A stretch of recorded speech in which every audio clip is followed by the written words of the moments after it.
Una vez que Jesús estaba orando solo, lo acompañaba a sus discípulos y les preguntó: ¿quién dice la gente que soy yo?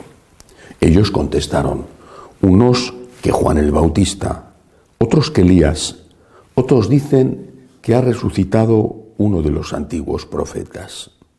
Él les preguntó: ¿y vosotros quién decís que soy yo?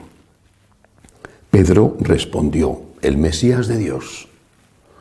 Él les prohibió terminantemente decírselo a nadie, porque decía: el Hijo del Hombre tiene que padecer mucho, ser desechado por los ancianos, sumos sacerdotes y escribas, ser ejecutado y resucitar al tercer día.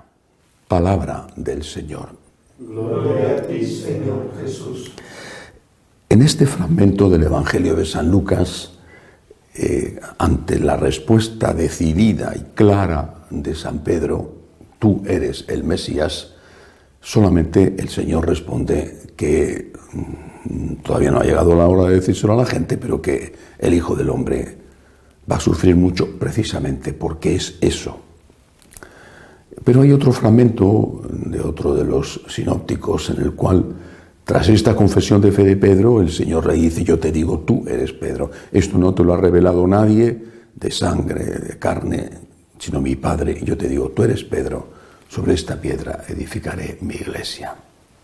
Es decir, la función primera, no digo única, primera, y cuando digo primera digo la más importante. La función primera del Papa, de cualquier Papa, en cualquier momento de la historia, y no estamos ante el único Papa, algunos quizá lo piensen, no estamos ante el primer Papa, es un Papa a lo largo de una historia de 2000 años. La función del Papa en cualquier momento de la historia es, en primer lugar, confesar la divinidad de Cristo. Cuando Jesús resucitado le vuelve a confirmar a Pedro la tarea de dirigir la iglesia, le dice: confirma en la fe a tus hermanos, en esta fe. Repito, la función primera de un papa, cualquier papa, en cualquier momento de la historia, es esta: confirmar en la fe a todos, en la fe de que Cristo es Dios. También es hombre, pero siempre lo que se discutió era si era Dios. Hombre verdadero, Dios verdadero, el Hijo de Dios hecho hombre. Este es el principio de todo, la raíz de todo. La función del Papa es confirmar en la fe. Y si la función del Papa es confirmar en la fe, la función de la Iglesia es confirmar en la fe. La misma función que el Papa. No es que el Papa, como vicario de Cristo, tiene una misión y la Iglesia tiene otra. La Iglesia tiene la misión primera de confesar la divinidad de Cristo. Cristo es Dios. Cristo es Salvador porque es Dios.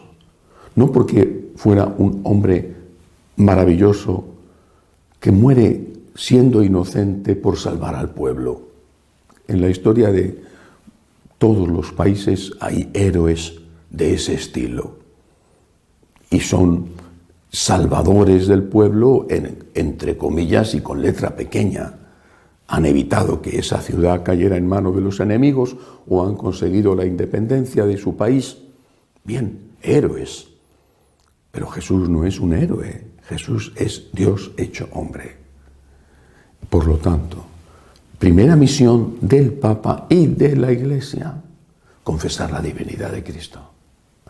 Confesar la divinidad de Cristo significa que todo lo que Cristo enseñó, no casi todo o la mayor parte, o lo que está de moda, o lo que dicen que se puede aceptar, sino todo, absolutamente todo, hasta la letra más pequeña de lo que Cristo enseñó y de lo que Cristo hizo, es palabra de Dios, es Dios. Y por lo tanto no se puede tocar. Esta es nuestra convicción de 2000 años, insisto, desde aquellos que eran entregados a los leones por defender que Cristo era Dios y confesarlo, desde aquellos que decían, me puedes quitar la vida pero no renuncio a la Eucaristía. Si Cristo es Dios, todo lo que Cristo enseñó pasará por encima del tiempo y de la historia. El cielo y la tierra pasarán, mis palabras, dice el Señor, no pasarán. Cuando la Iglesia se separa de esta misión primera, aunque haga otras que también son misión suya, por ejemplo, dar de comer al hambriento, si renuncia a proclamar la divinidad de Cristo y la inmutabilidad de su mensaje, que su mensaje es intocable porque es divino, cuando la Iglesia se separa de esto, la Iglesia ya no tiene sentido. Se muere. Y está bien que se muera. Cuando muchos han dejado la práctica religiosa y la fe católica, ¿qué han abandonado? ¿Qué iglesia han abandonado? ¿Han abandonado la iglesia verdadera o una iglesia que ya se había separado de Cristo? Puede ser que haya algunos que efectivamente han abandonado la iglesia verdadera, la que profesa la divinidad del Señor. Pero muchos otros se han ido porque lo que les ofrecían ya no les interesaba.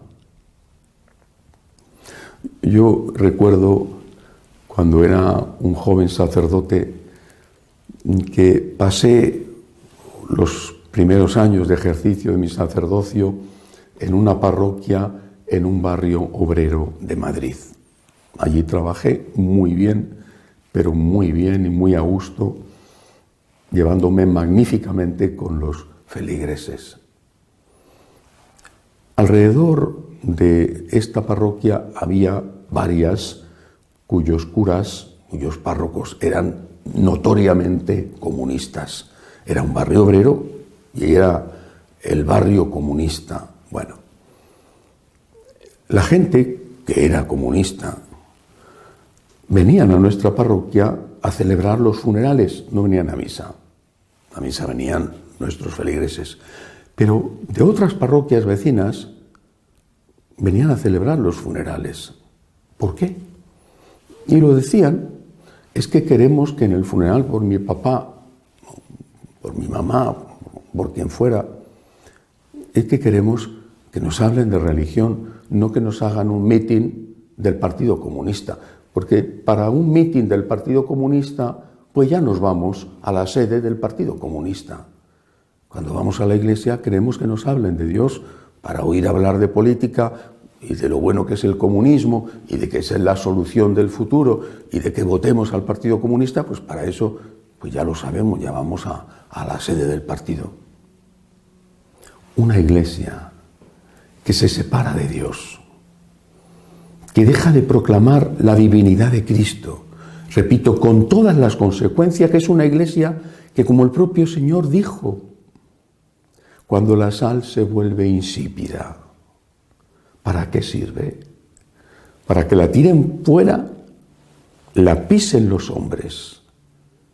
Nosotros tenemos que ser la sal y la luz. Tenemos que serlo con nuestra vida de santidad y, por desgracia, no lo somos. Pero tenemos que serlo, en primer lugar, con la proclamación de nuestra fe. Señor, yo creo en ti, creo en tu divinidad, creo en que tus enseñanzas son intocables y quiero ser yo el que me adapte a ti y no pretender que seas tú el que te adaptes a mí. Eres tú el que tienes que cambiar el mundo y no el mundo el que tiene que cambiarte a ti. Si yo me dejo salvar por Cristo, entonces tengo esperanza de salvación.